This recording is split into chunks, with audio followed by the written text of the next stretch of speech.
Hello and welcome to Storytime. That's right, it is close to bedtime, so we are going to continue on our journey of the prophet, and this will be chapter 6. And a man said, "Speak to us of self-knowledge." And he answered, saying, "Your hearts know in silence the secrets of the days and the nights, but your ears thirst for the sound of your heart's knowledge. You would know in words that which you have always known in thought. You would touch with your fingers the naked body of your dreams. And it is well you should. The hidden wellspring of your soul must needs rise and run murmuring to the sea. And the treasure of your infinite depths would be revealed to your eyes. But let there be no scales to weigh your unknown treasure. And seek not the depths of your knowledge with staff or sounding line. For self is a sea boundless and measureless. Say not, I have found the truth, but rather, I have found a truth. Say not, I have found the path of the soul. Say rather, I have met the soul walking upon my path. For the soul walks upon all paths. The soul walks not upon a line, neither does it grow like a reed. The soul unfolds itself like a lotus of countless petals. Then said a teacher, "Speak to us of teaching." And he said, "No man can reveal to you aught but that which already lies half asleep in the dawning of your knowledge. The teacher who walks in the shadow of the temple among his followers gives not of his wisdom, but rather of his faith and his lovingness. If he is indeed wise, he does not bid you enter the house of his wisdom, but rather leads you to the threshold of your own mind. The astronomer may speak to you of his understanding of space, but he cannot give you his understanding. The musician may sing to you of the rhythm which is in all space, but he cannot give you the ear which arrests the rhythm, nor the voice that echoes it. And he who is versed in the science of numbers can tell of the regions of weight and measure, but he cannot conduct you thither. For the vision of one man lends not its wings to another man. And even as each one of you stands alone in God's knowledge, so must each one of you be alone in his knowledge of God and in his understanding of the earth." And a youth said, "Speak to us of friendship." And he answered, saying, "Your friend is your needs answered. He is your field which you sow with love and reap with thanksgiving. And he is your board and your fireside, for you come to him with your hunger, and you seek him for peace. When your friend speaks his mind, you fear not the nay in your own mind, nor do you withhold the a. And when he is silent, your heart ceases not to listen to his heart. For without words, in friendship, all thoughts, all desires, all expectations are born and shared with joy that is unacclaimed. When you part from your friend, you grieve not, for that which you love most in him may be clearer in his absence, as the mountain to the climber is clearer from the plain. And let there be no purpose in friendship save the deepening of the spirit. For love that seeks aught but the disclosure of its own mystery is not love but a net cast forth, and only the unprofitable is caught. And let your best be for your friend. If he must know the ebb of your tide, let him know its flood also. For what is your friend that you should seek him with hours to kill? Seek him always with hours to live, for it is his to fill your need, but not your emptiness. And in the sweetness of friendship let there be laughter and sharing of pleasures. For in the dew of little things the heart finds its morning and is refreshed. And then a scholar said, "Speak of talking." And he answered, saying, "You talk when you cease to be at peace with your thoughts, and when you can no longer dwell in the solitude of your heart, you live in your lips, and sound is a diversion and a pastime. And in much of your talking, thinking is half murdered. For thought is a bird of space, that in a cage of words may indeed unfold its wings, but cannot fly. There are those among you who seek the talkative through fear of being alone. The silence of aloneness reveals to their eyes their naked selves, and they would escape. And there are those who talk, and without knowledge or forethought reveal a truth which they themselves do not understand. And there are those who have the truth within them, but they tell it not in words. In the bosom of such as these the spirit dwells in rhythmic silence. When you meet your friend on the roadside or in the marketplace, let the spirit in you move your lips and direct your tongue. Let the voice within your voice speak to the ear of his ear. For his soul will keep the truth of your heart as the taste of the wine is remembered, when the color is forgotten and the vessel is no more. And an astronomer said, Master, what of time?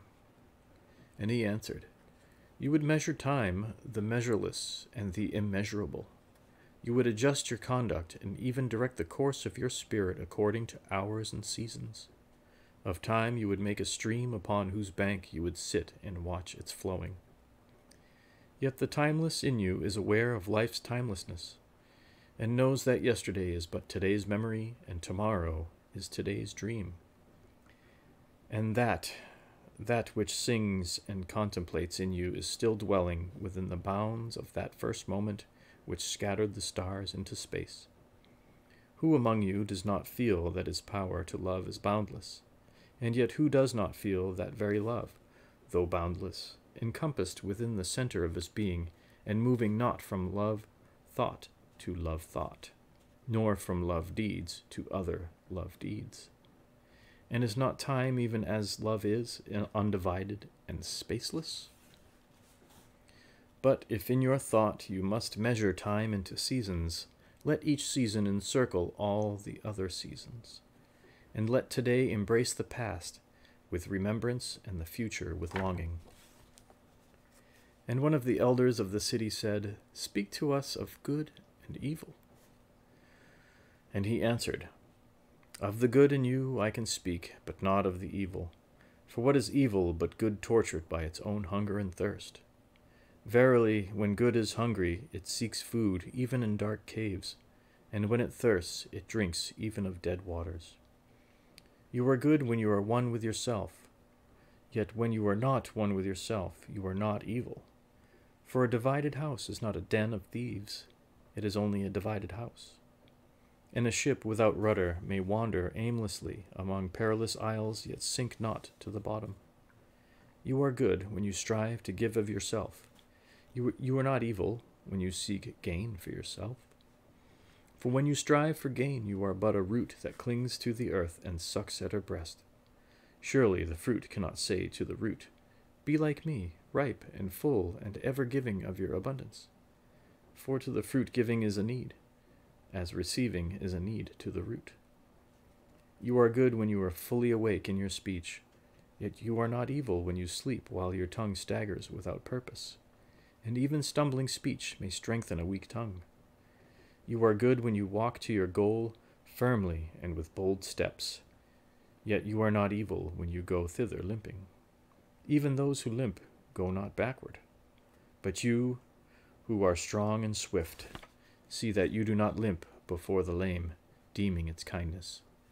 You are good in countless ways, and you are not evil when you are not good. You are only loitering and sluggard. Pity that the stags cannot teach swiftness to the turtles. In your longing for your giant self lies your goodness, and that longing is in all of you. But in some of you that longing is a torrent rushing with might to the sea, carrying the secrets of the hillsides and the songs of the forest. And in others it is a flat stream that loses itself in angles and bends and lingers before it reaches the shore. But let not him who longs much say to him who longs little, Wherefore are you slow and halting? For the truly good ask not the naked, Where is your garment? Nor the houseless, What has befallen your house? Then a priestess said, Speak to us of prayer. And he answered, saying, You pray in your distress and in your need. Would that you might pray also in the fullness of your joy and in your days of abundance. For what is prayer but the expansion of yourself into the living ether? And if it is for your comfort to pour your darkness into space, it is also for your delight to pour forth the dawning of your heart. And if you cannot but weep when your soul summons you to prayer, she should spur you again and yet again, though weeping, until you shall come laughing. When you pray, you rise to meet in the air those who are praying at that very hour, and whom, save in prayer, you may not meet. Therefore let your visit to that temple invisible be for naught but ecstasy and sweet communion. For if you should enter the temple for no other purpose than asking, you shall not receive. And if you should enter into it to humble yourself, you shall not be lifted. Or, even if you should enter into it to beg for the good of others, you shall not be heard. It is enough that you enter the temple invisible. I cannot teach you how to pray in words. God listens not to your words, save when he himself utters them through your lips. And I cannot teach you the prayer of the seas and the forests and the mountains. But you who are born of the mountains and the forests and the seas can find their prayer in your heart. And if you but listen in the stillness of the night, you shall hear them saying in silence, Our God, who art our winged self, it is thy will in us that willeth. It is thy desire in us that desireth. It is thy urge in us that would turn our nights, which are thine, into days which are thine also. We cannot ask thee for aught, for thou knowest our needs before they are born in us. Thou art our need, and in giving us more of thyself thou givest us all. And that concludes this chapter. We shall see you the next time. Until then, good night.